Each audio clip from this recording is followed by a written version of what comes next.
But first, let's begin with all the latest on Michael Jackson's death and plans for his funeral. NBC's Lee Cowan is at the Jackson family home. That's in Encino, California. Lee, good morning to you.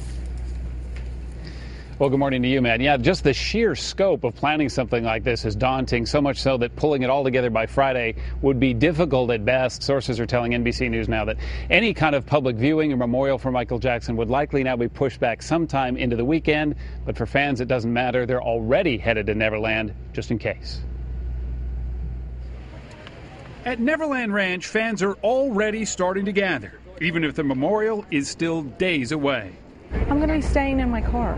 I have plenty of water, food, and all of that, and I just feel that I want to be here to honor what he gave to everyone. Just the thought of the magnitude of it all has law enforcement authorities scrambling. We're obviously concerned about the roadways and the impact to public transportation, the right-of-way for locals and visitors that they can get to and from in the event that there are a large influx of people. Crowd control is becoming an issue everywhere. Outside the Apollo Theater, fans Tuesday waited around the block, allowed in 600 at a time, to memorialize the pop star in the venue where the Jackson 5 made their name. Long live! Long live! If crowds like that are lined up there, imagine what it'll be like if Jackson's body is driven from downtown Los Angeles to Neverland Ranch, some 130 miles on the 4th of July weekend. Remember 2005? Fans crammed the roadside outside the compound just for a glimpse of a passing car as Jackson drove home after being acquitted in his trial. Fans of Jackson's showmanship would have given anything to be on stage with him. And in just released video from May auditions for his upcoming London tour, these dancers made the final cut.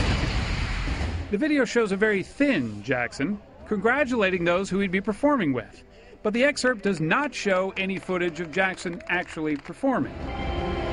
But this paparazzi video taken just 3 weeks ago How are you feeling? Good.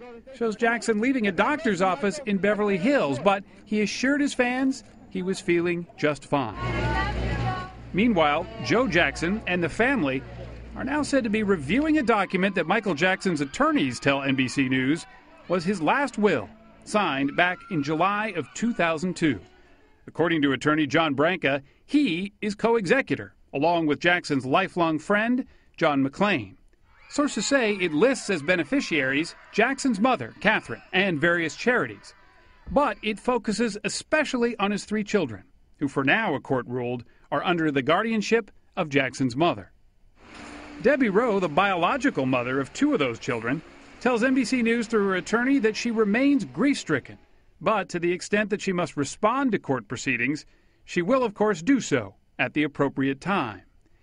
The children are a focus of a host of headlines, one in particular in Us Weekly, who made this allegation this week.